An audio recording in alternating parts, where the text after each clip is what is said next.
Hey Funky crew, it is day 1,837 of the quarantine. Hopefully we're all doing good.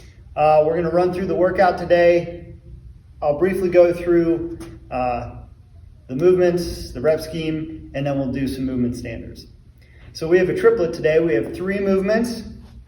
It's going to be overhead walking lunges, sit-ups, and push-ups. It's going to be 4 time, and the rep scheme is as follows. We're going to start with 80 overhead walking lunges, then 40 sit-ups, and then 20 push-ups. Then we go back to the top. We do 60 overhead walking lunges, 30 sit-ups, 15 push-ups, 40 overhead walking lunges, 20 sit-ups, 10 push-ups, and the last round is 20 overhead walking lunges, 10 sit-ups, 5 push-ups. We'll also run through, you can scale up or scale down, whatever you need. If you have questions, send them to us.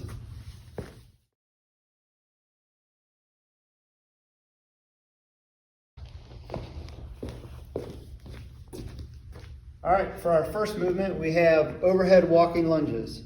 So we want to have the weight directly above our head. We want to make sure that that front leg is 90 degrees to the floor.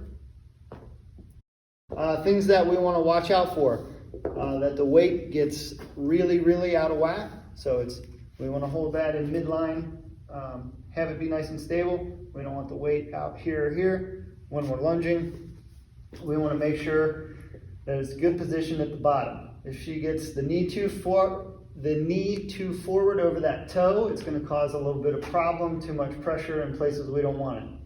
And then also, if you notice, the back knee is also pretty close to 90 degrees here. Just kind of keep that in mind as we are doing it. Again, if anything hurts, don't do that. Figure out what works for you and give us a shot with questions.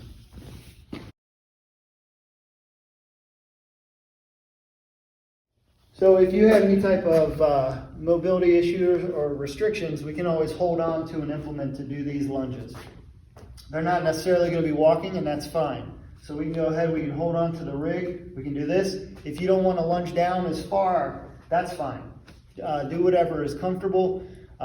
With the amount of reps in this, it'll be a good workout, no matter how deep you're going in that lunge.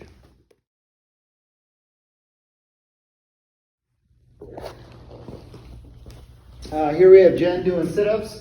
I'll just keep talking and make her do a bunch of sit-ups the whole time, so I'll ramble on. But no, we just want to make sure that sit-ups are good. She's coming all the way back, touching the floor. She's coming all the way up, shoulders past her hip bones as she comes forward, hands touch the floor. That's a full rep. If we don't have an ab mat, we can always use a towel. Some things that, once she gets that set, some things that we do not want to see are just partial reps. So if we're coming part of the way up, or if we're coming up and then not going back very far, again, we'll just make her do more sit-ups the whole time.